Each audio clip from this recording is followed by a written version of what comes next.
Dude, why am I even surprised at this point? It seems like you could virtually post anything you want on TikTok. Aye, nice chain, red bone mains, chain swing, like pretty. Hey, what's up guys? Welcome back to the studio. It's Friday the 31st and I was scrolling through my TikTok, just bored as could possibly be, and then I run across this video. Now, I've never claimed to be a child-friendly channel, but if you are a child, I would most definitely say that this is probably not one of the videos you should be watching on my channel. Now, let me go ahead and show you guys the video. Hello and welcome to What I Eat in a Day as a fat, autistic glory hole worker who isn't trying to lose any weight because we have a binge eating disorder. So to get some food in my belly, so I started out with some applesauce and had some leftover chocolate chip pancakes before I started with work, but they were really hot. And then of course, because we worked, we had some jizz. That's me mouth washing after. Then we had some more jizz. And then we hydrate, have a little slice of bologna, some meat in between my meats. And then we had some smiley fries for lunch. Always make me smile. And then we had a cookie later before our evening shift. But I can never eat in peace in this house. Always being watched. And we had some more jizz.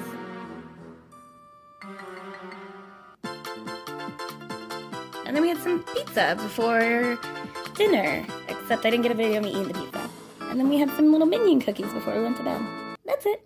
Besides the what the fuck is this? Let me say that this woman's diet is atrocious. After the first 3 seconds of that video, my mind went absolutely blank. I thought this was a straight up joke. There was no possible shot that this was actually real, especially with the caption she put on her own video. But you guys know me, I am a part-time detective and I had to dig through her account because there was no shot I was just gonna watch that video and continue to scroll on. This video ended up being posted by Nuggy and Huggies. I'm pretty sure I'm pronouncing that wrong, but considering what this entire video is on, I'm sure not many people are going to care. Nuggy and Huggies has about 23.5 thousand followers with a bio that reads neurodivergent / mentally unstable, disabled, queer, SW. I think you hit it right on the nail with that last one.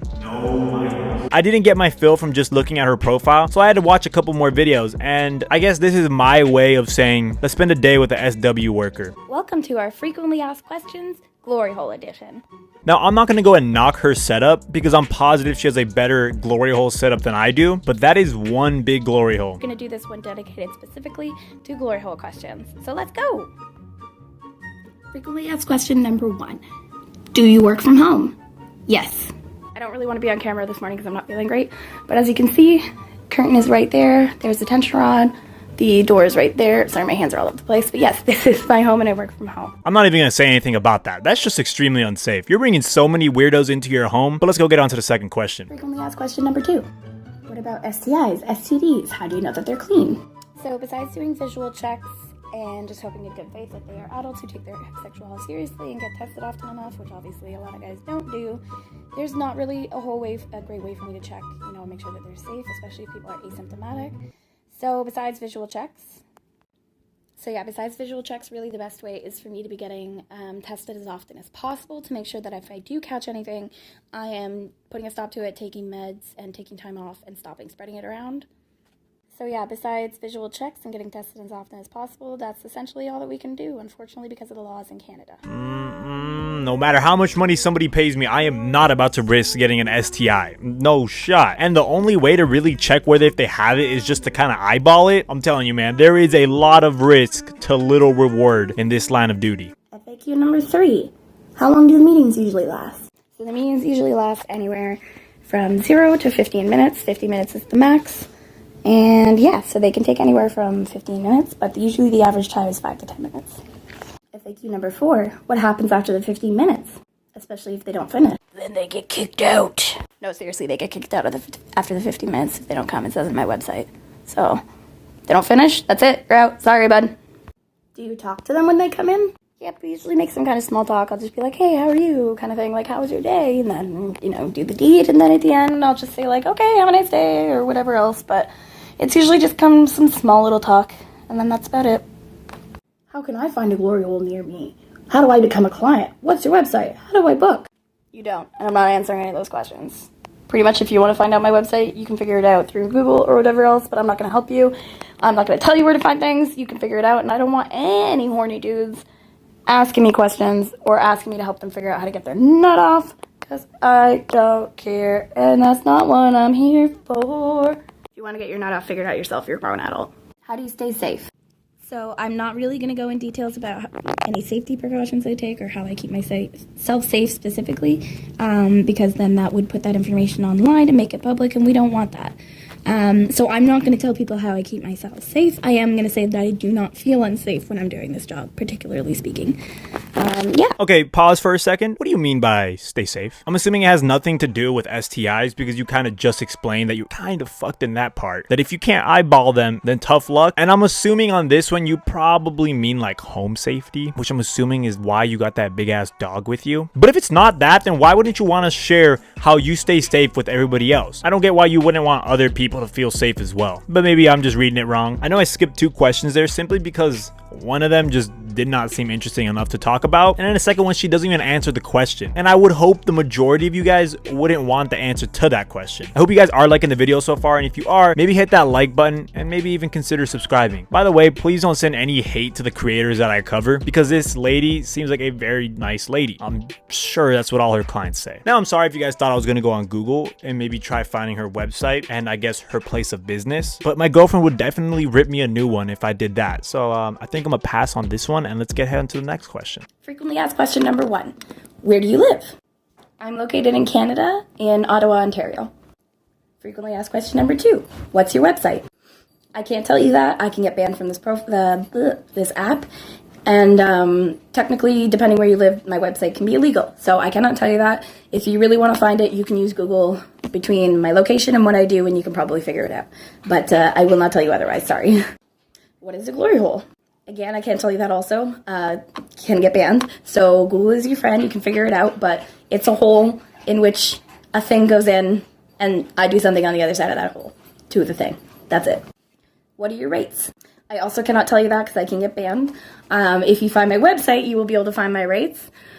But in Canadian money, it is 2 red bills per person. Okay.